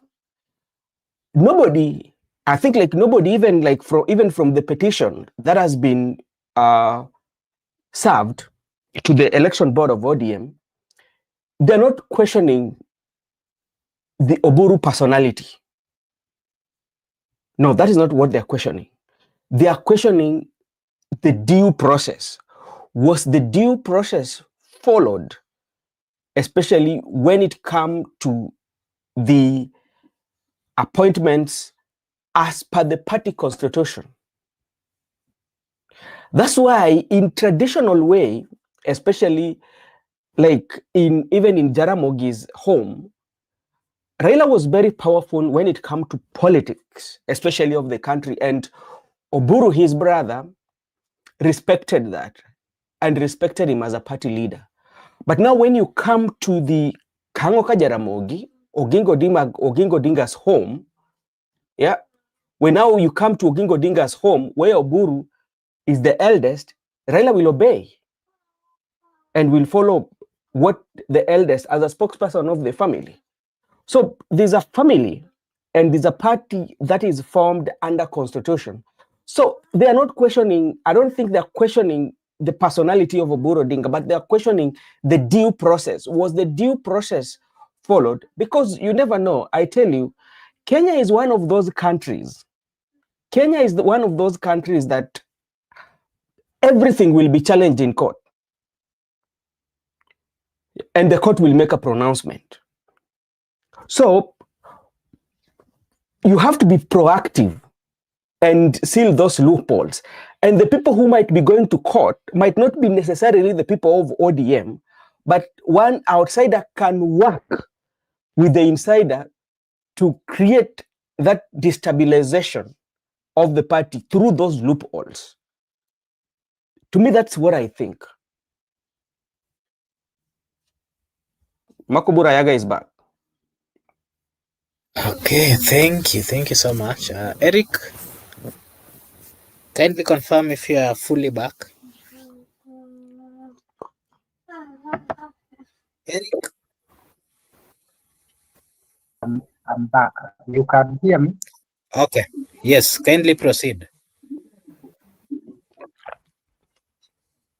Okay, so sorry for that abrupt so what is so what I'm saying, I'm in the school of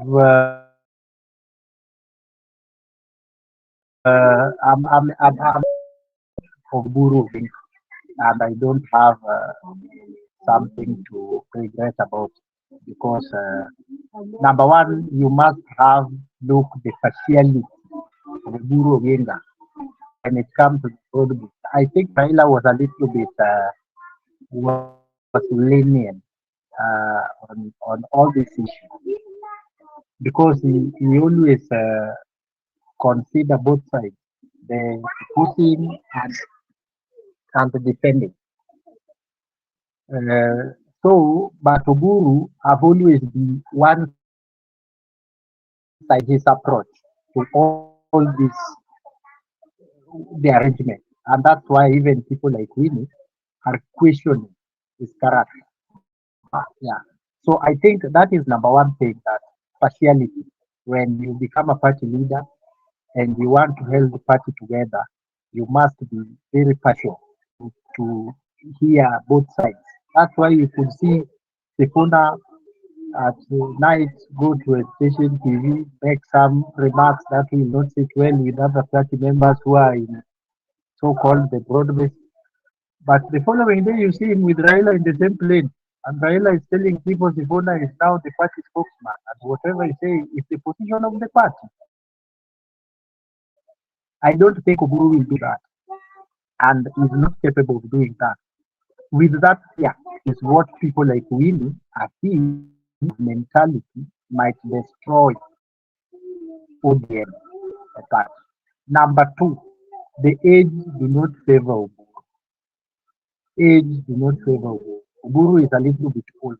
I think ODM could have formed what we call a council of advisors, ODM council, where Oburu could be the chairman of that council, advisory council, and they are advising people around the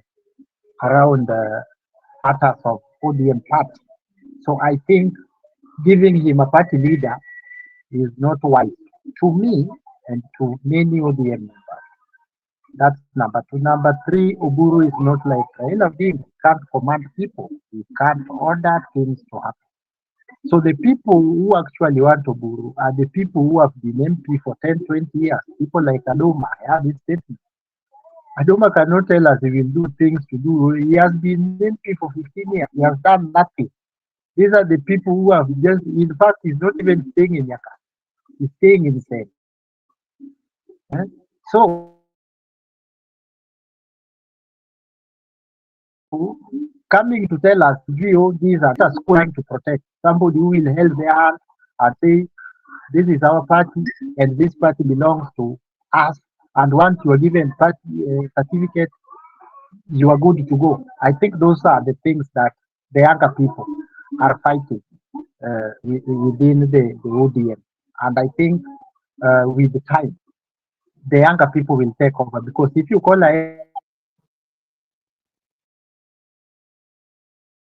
NDC they will go, younger people will. Marco Oburu.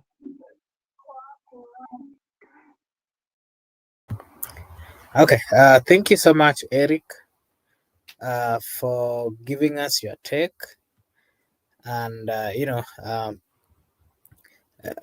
think we need to get time and have a discussion about ODM and what is happening. Miguda, maybe before Miguda, I'll come to you. You can give us your take on Wetangula is been giving some comments against the judiciary. So I want you to just give us your view, where the National Assembly Speaker Wetangula, not once he has ever criticized the overuse of court injunctions and in quotes the reckless tweets for derailing national projects. Is calling for a new roundtable between Parliament, the private sector, and the judiciary to streamline governance. And what does that tell you, Mr. Miguda, in the field of governance? And then after that, you can give us your view on what is also happening in the UDA, the internal realignment, where President William Ruto's UDA party is quietly recalibrating ahead of 2027. There is growing tension between the technocrats and the grassroots mobilizers, especially around economic messaging and delivery, where we've been seeing them having different views on certain matters. We've also seen Rift Valley MPs are pushing for more visible development as a way of, reminding the people of what they've done as they seek for their second term. Mr. Miguda, you'll give us your take on that. And then you can also give us your take on the Mount Kenya block, the fragmentation or the consolidation. The Mount Kenya region is seeing renewable political maneuvering with leaders like Rigathi, Kiaru MP, Ndindi Nyoro vying for influence. There is talk of a new regional pact to counter perceived marginalization and assert the economic demand of the people of Mount Kenya. Mr. Miguda, you can give us your take on that, and then Eric will pick after you. Makubura, will just request you allow Eric to contribute. You know, Eric has been missing action. Give him time. You know, like I'm having a less time here. I will not conclude everything. So I just dedicate this time to Eric. Eric can just proceed.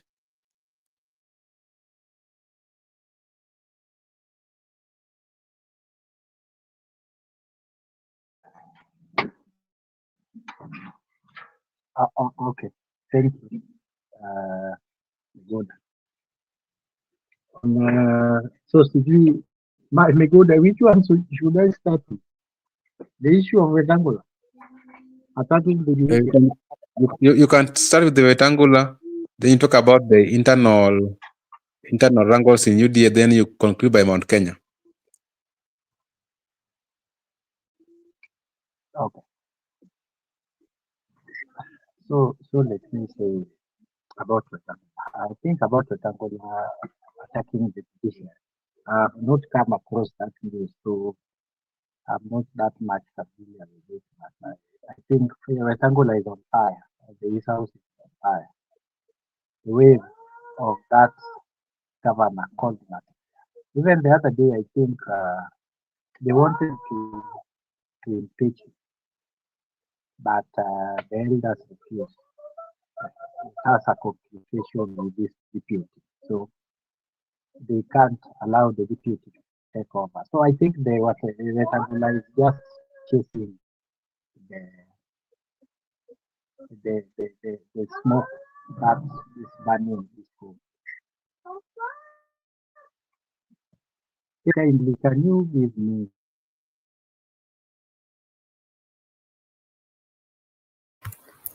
Eric, you're not clear. I don't know whether you can hear me. Yes. Okay, I can hear you. I mute a little. Proceed. So I think yeah. So I think rectangular has a problem and is really working hard to create national attention. They have lost direction, even including the government. So I think that one is a local issue. Attacking judiciary, that is an issue. We behave that way. We have been attacking judiciary since we made those the rulings even about the majority and minority leader. That did not sit well with judiciary. So kuna shida hapo. In issue of media, the messaging, economic messaging. I think there is a problem because there is too much lack. Number one, all the economic, the so-called mega economic something. I don't know how they call it. Mega. The bottom-up economic transformation, whatever. None is working. None is working. On them, none is working. Because if you come to church, it is not working for them. So they have to change. So I think the technocrats in the UDA must have a problem in the politicians. But you know, it is the politician that want to survive from the ground with the people. Yeah. So it will be very hard for them. So they have. It is just to go back to the factory setting, create new lies, because the lies we have been telling people is not working. Because I had a president saying, if you go to hospital, don't pay anything. Don't pay anything. And that thing is not working. So if they ask you for money, call the police. I'm seeing many doctors will be arrested because it is not working. And if Kenyans go that route, many hospitals will be closed because SHA is not working. I don't have much, unless you have another question. Because I'm not well conversant with the issues of UDA. For now, I'm just concentrating with my UDA party and we see how we can salvage young party, bring it together, bring the views together. A good party is a party where people have different views. If you have a party like Communist Party in China, where there is only one view and one system of seeing things, or like CCM, then there must be a problem. Parties like even Democrats in the US, there is a senator there used to call somebody Sanders. He used to have a very different opinion with the Democrat. Yeah, but he was always a member. So having a different opinion in a party does not guarantee somebody to go out or form a party. Within the party, you can have liberals, you can have socio-economic, you can have liberals, you can have communist kind of mentality. So it is which idea that sells better within the party. Then you say this is the team to have. But I'm praying that let us our party remain together and continue grow between, so that different opinion or different in terms of different in ideology should not break the party. We should tolerate all those things inside and within the party.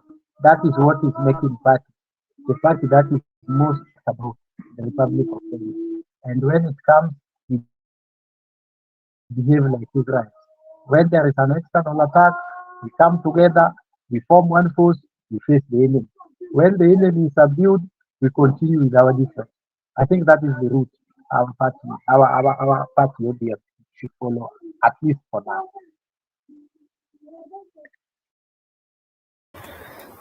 Okay. Thank you so much, Eric, for giving us your take. And I think we just call it a day. I'll give you a chance, Mugura, to give your last remarks, and then Eric will give his last remarks.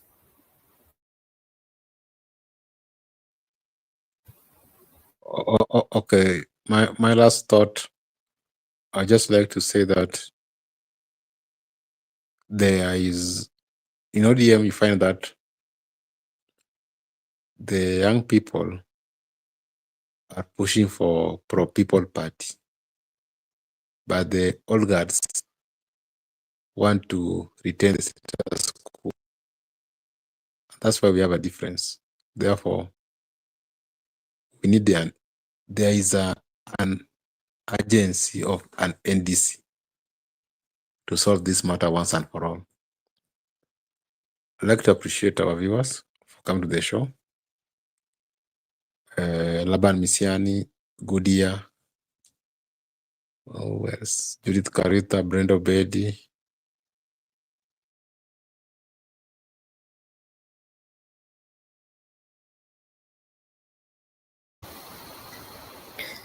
Okay, thank you so much, Eric. You can also give us your last remarks, and kindly find time. Tell us when you can get time. We have an interview. I want an interview with you, kindly.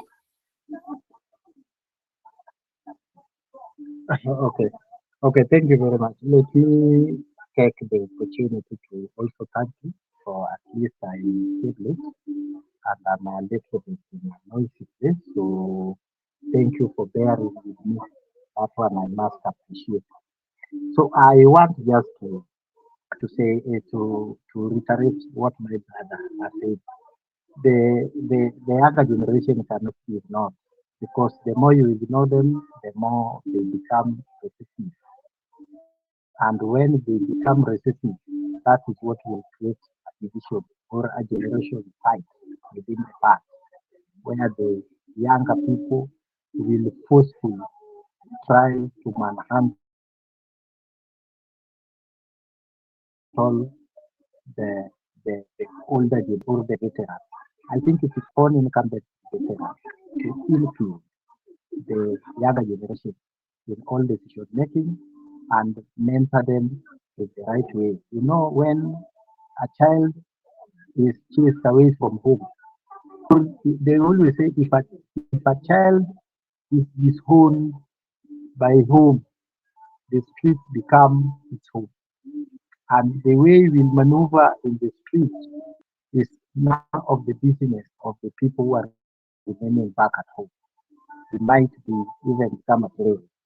So what I'm saying, the younger generation must be given the opportunity and must, because that's where the world is. If you push them, they resist. I think in New York, in USA, there was a million elections that are going on. And and there is a guy there, a Muindi Muslim, that is elected as a mayor of Washington, D.C., the first pure radical Muslim to be elected. And how did that happen? The whole did not see it coming. And they won with a landslide, beat, and he was very happy, that guy. So I think you ignore the youth, they come for it forcefully, and nothing you will do about it. But I think in a good society, youth are mentored. They are not shown the war, because number one, the war is the failure of human beings to sit down, have a discussion, and understand each other. So if the older generation in ODM or the veteran or the senior member are the one calling for war with the youth, I don't know. But I don't think it will end on their side having a win. It is them who should call for reconciliation. It is them who should call for calm. Sit these youth down and give them opportunity to have some peace of mind and listen to their problems. Failure to which ODM is a time bomb, it will explode in the near future. And that near future might be next year or March. And with my information, I know there are so many parties that have been registered, and that party could go to that party and they will bargain anywhere they want to bargain. And I think that one will be a disaster for our regions, ODM regions like Western, Nyanza, Kisii, Nairobi, and even in coastal region and Wajir and Turkana. It will be the worst thing that should happen to our party. Party should remain together. We are trying to be calm as youth, but if they call for the war, senior members party, then they will have that war. Either they will win or not win, the time will tell. But that is my take now. I'm happy to see my friend is calling me the Nairobian. I always, I always like to, to be with him and the rest of our viewers. And I also want to debunk of another thing here that youth are not registered. The voter registration is continuous. It's not something that is on a deadline, 2, 3, or 4 months. It is something that will take place from now up to 2027 to some few months when the voter registration will be closed. I think the youths are registering and the IBC should not be used to give in correct numbers to use them in the future as a voter suppression kind of mentality. We are not stupid. I've been in these places and been very busy. People are registering as voters and youths are going there in large numbers. Let us not accept the one-sided IBC that is managed to give us the correct number. They either say the truth or the truth will come on them by force and by fire. Thank you, Kevin. Thank you, everyone. May God bless. Next time, I think I will be free with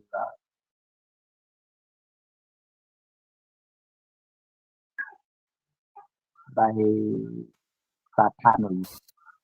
Those times, I think I'm always free. If you can make it that time, Saturday. I'm early evening around around On which day? On which day? any day, even from tomorrow. Okay. I say That's any day okay. from tomorrow. It's okay. I'll reach out and we'll see what we can do. Okay. Okay. Thank you. Thank you so much. Allow me to acknowledge and say a big thank you to viewers. Good year. Thank you so much. Good year, Laban Misiani. Thank you so much for coming. Mabella, our good friend Joseph. Thank you so much for coming. And Judith, thank you so much for also coming. Brenda Obedi, thank you so much. And everyone, not forgetting Eric that you joined us. Thank you so much. Allow me to also acknowledge Austin Okumu, Grant, Eric Otunda, Tony Cruz, Philip Menasse. Thank you so much for finding time to be with us. This is Brother Benson Media, and over here we say that your opinion counts. If you are watching for the first time, kindly like and subscribe to the channel. If you do so, it is a way of supporting us. Na sisi hapa tutasema ni asante. I want to take this opportunity to wish you all a blessed night, a blessed morning, a blessed afternoon. From wherever you're watching us from, thank you so much, and may God bless you. See you again tomorrow.